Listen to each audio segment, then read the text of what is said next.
Bonjour, bonjour. Et voilà, on continue notre album Esprit de voyage de Ciao Bella pour la boutique Magique Loisirs. On attaque le bloc numéro 2 et donc la page numéro 3. Alors, encore plein de petites choses pour essayer de faire du déstructuré un petit peu original. Donc, on va commencer dans le fond, ici, par une pochette verticale sur le côté gauche. Donc, la pochette, elle fait 26 cm sur 8. Et sur le côté 26, on plie à 2 et à 24. Et à partir de la prochaine page, ça sera écrit en blanc parce que là, je reconnais qu'on n'y voit pas grand-chose. Je pensais qu'on y verrait, mais on n'y voit pas bien, vraiment. Donc, on plie à 2 à 24 du côté 26 et sur 8 cm. Donc là, j'ai arrêté le stylo. J'ai recommencé avec mon stylo blanc, là, parce que je pensais que ça se verrait, mais non. Le craft, il est quand même relativement foncé et du coup, on ne voit pas trop bien le stylo. Donc, ça sera réparé à la prochaine page. Alors ici, on met la fameuse pochette verticale ici sur le côté gauche.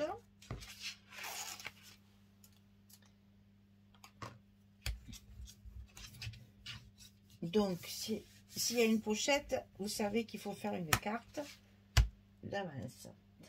Alors ensuite, j'ai fait des petits rabats, des petites cascades comme ça. Et j'ai mis des petits onglets. Donc, je les ai collés, comme ça c'est fait. Parce que, comme c'est fait à la colle, après ça glisse. C'est long à sécher, donc je l'ai fait avant. Donc, c'est les deux mêmes. 18,5 sur 11. On plie à 16 et à 16,5. Là, j'ai mis l'onglet en haut. Là, j'ai mis l'onglet en bas. On a juste la place de mettre les deux sur le côté gauche. Donc, on colle ces deux petites cascades là, ces deux petits rabats sur la pochette directement.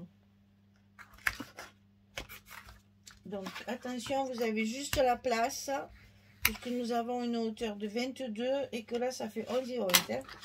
Donc, allez-y doucement. Ça risque de s'entrechoquer un petit peu.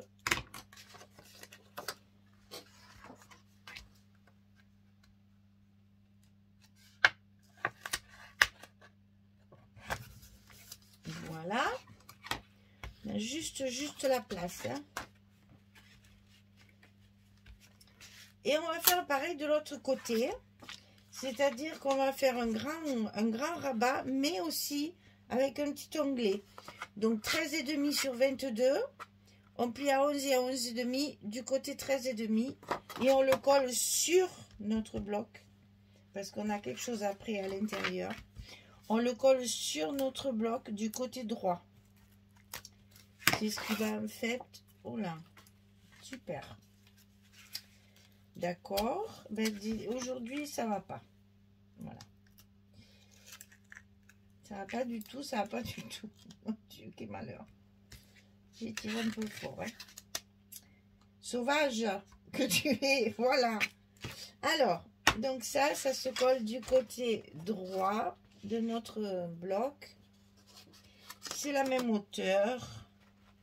Donc là, on n'a pas besoin de centrer.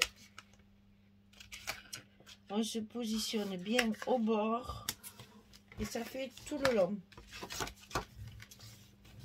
Voilà. Et donc, ça vient fermer les deux petites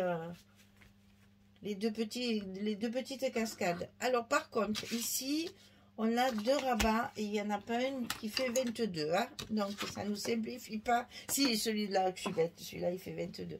Donc, 19 sur 22. On plie à 16 et à 17. Côté gauche. Donc, 16, 17, 19, 22. Donc là, on le met à l'intérieur de notre bloc. Attention, on a déjà des pliures là. Donc, attention que votre... dans nos petits goussets, là, il ne faut pas que ça se chevauche. Donc, on le cale là-haut. Mais attention qu'on voit bien la pliure. Sinon, le rabat, il va pas faire son office de volume, il va s'écraser. Donc, il faut faire attention à ça, que le, voilà, que le rabat, le gousset soit bien droit. Et ici, par contre, il faut le centrer. Alors là, ben, pas le choix. Hein. Parce que là, franchement, si on ne le centre pas, ça va pas faire joli. Il faut vraiment être plus rigoureux.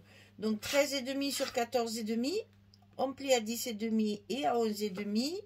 Du côté 13,5. Et ça, on va le mettre à droite de notre bloc, à l'intérieur. Et centré. Là, c'est pareil. On a déjà une épaisseur. Attention que la pliure se voit bien. Pour que le gousset soit bien facile à travailler. Donc là, là et là. Voilà. Et donc là, on n'a plus que nos aimants à mettre. Les fameux aimants de fermeture. Attention de les mettre bien en face, la petite pochette là. Parce que le côté... la fermeture au côté droite, elle est petite. Hein? Donc, attention. Oh.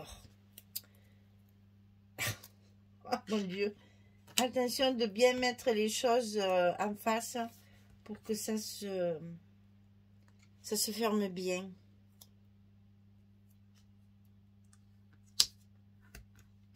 Là, c'est très étroit. Hein? Donc, faites bien des repères pour que les aimants soient dessus et pas à côté. Sinon, on a tendance à les coller ici. Hein? Voilà, notre page est terminée. Il n'y a plus qu'à mettre les papiers. Alors, sur la première page ici, j'ai utilisé les papillons. C'est trop beau. Donc, pour pouvoir faire ça, ben après, je combine mes papiers pour utiliser. Je commence par ça. Et je commence toujours par les grandes surfaces. Pour avoir après mes découpes, je sais ce que j'ai. Alors, j'ai utilisé ce papier-là. Donc, une fois en recto, une fois en verso pour la pochette. Vous allez voir, j'ai vraiment utilisé toutes les feuilles bien réfléchies pour ne pas gaspiller et pour avoir bien suffisamment de papier pour pour recouvrir au maximum. J'ai essayé de ne pas avoir trop d'espace photo en papier uni.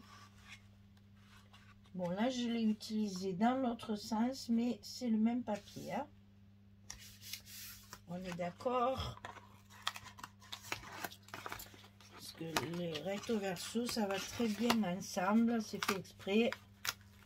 Donc, quand on peut, on ne se gêne pas. Voilà. Donc ça, la pochette et l'intérieur sont recouverts. Et donc là, des chutes de papier. Hop. Et là, le blanc ancré. Et donc, ma pochette est faite. Alors ensuite, ici. Ici.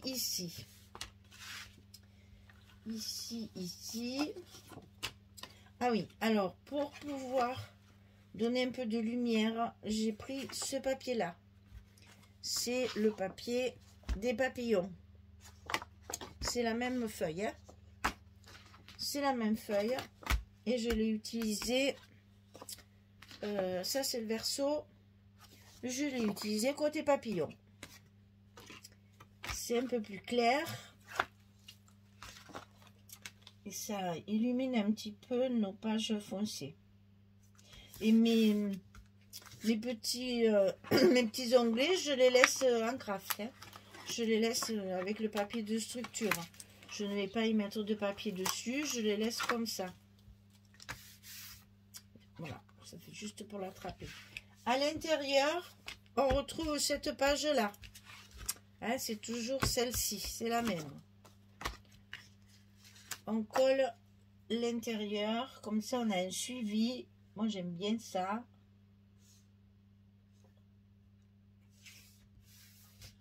Hein, super. Quand je peux le faire, je le fais parce que j'aime bien. Les papiers sont chargés, donc si on peut éviter de surcharger, eh bien, c'est toujours agréable d'avoir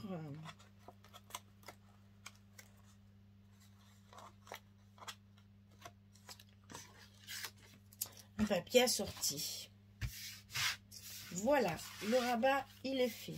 Alors maintenant, hein, j'ai ça. Donc là, j'ai récupéré aussi des images de la couverture. Je les ai matées et ça va me servir de petits stops. J'avais dit que je ne le faisais plus, mais au fur et à mesure, ça va plus vite. Je le fais comme ça, je ne reviens pas. Ici, on a deux espaces photos comme ceci. Donc là, pareil, allez doucement parce que vous avez les petits onglets à cacher. Voilà. Pour que ce soit bien ajusté, il vaut mieux y aller doucement.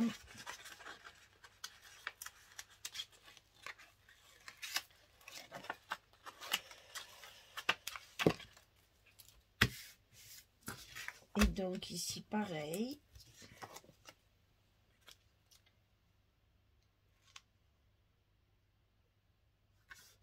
Voilà. J'aime beaucoup ce papier moutarde. Là, ça y va très très bien, je trouve. Et là aussi, ça donne un petit peu de lumière. Ça, je n'encre pas. Je n'encre que les blancs. Ceux-là, je les laisse tels quels. Et donc, ici, j'ai utilisé... Alors, vous allez voir, là, je me suis amusée. J'ai utilisé ça. C'est le papier...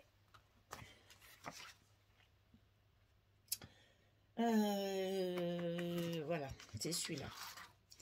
C'est celui-là. C'est la page où il y a plein de papillons, là. Donc, j'ai coupé mon gros morceau pour ici. Et après, j'avais des chutes. Et je m'en suis servi pour recouvrir mes cascades.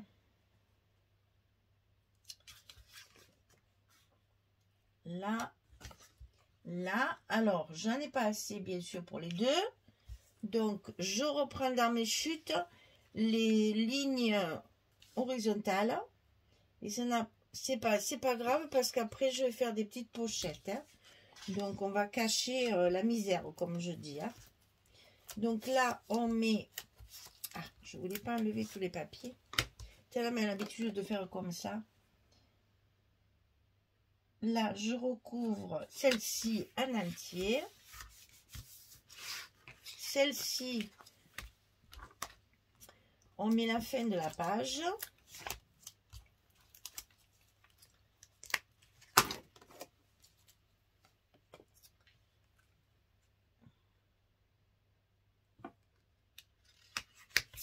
Voilà.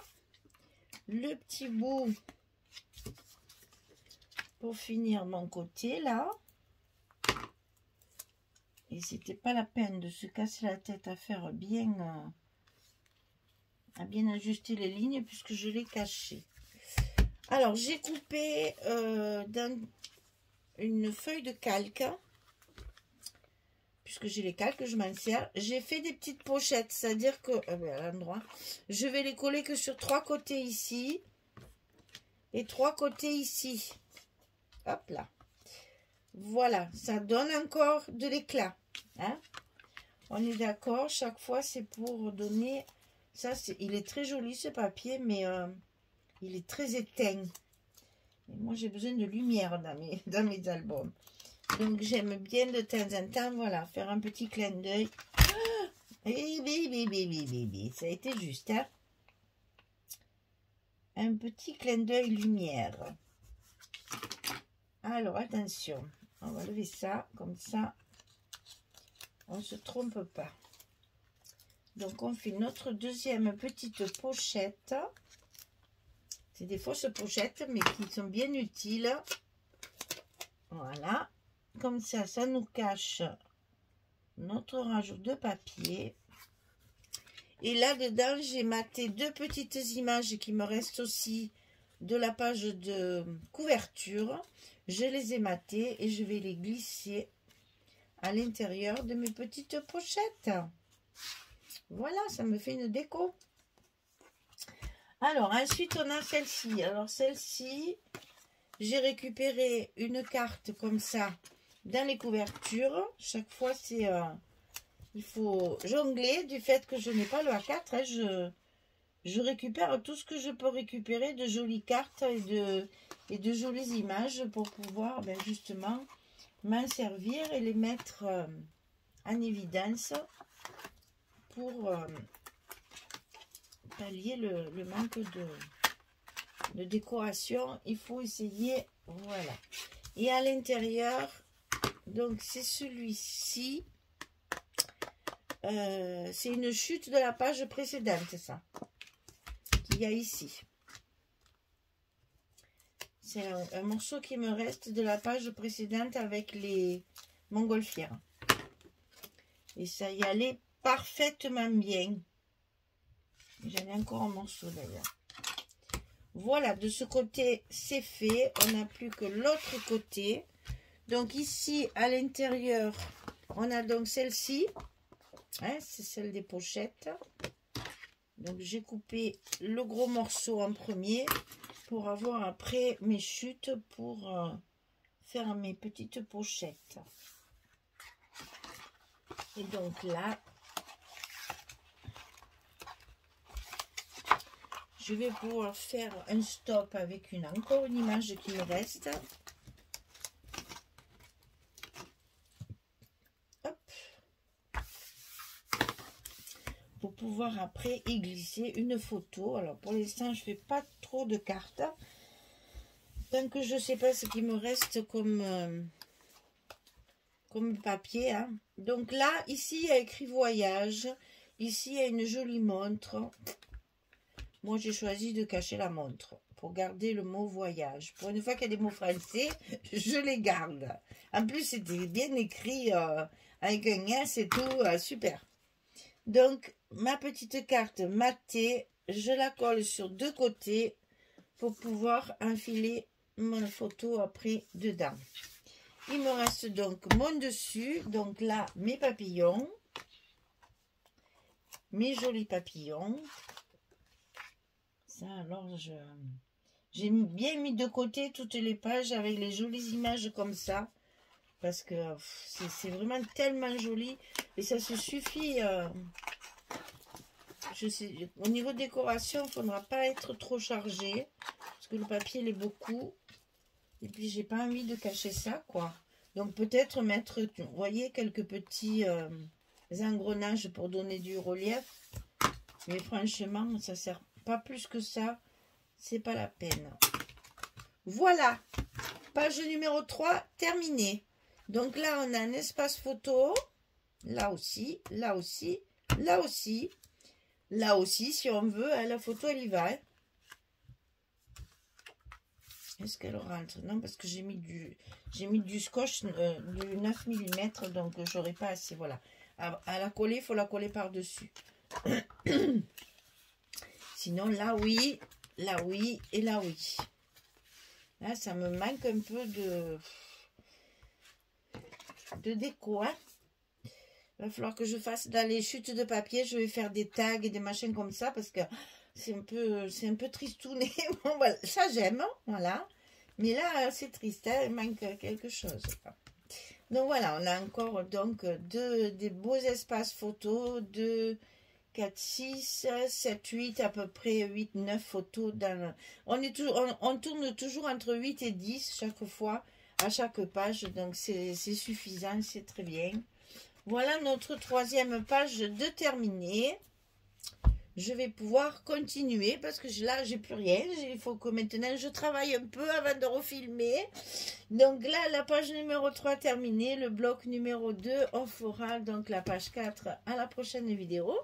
Et j'espère que vous allez bien. J'espère que ça vous plaît. J'espère que vous allez pouvoir le refaire parce que c'est un très beau papier. Ça va faire un très très joli album. On est entre le Stamperia et le Ciambella, hein, c'est un mélange un petit peu. Et il faut profiter parce que des beaux papiers comme ça, ben, il n'y en a pas souvent. Alors quand on peut les travailler, on se régale. Merci beaucoup, à bientôt. Au revoir tout le monde.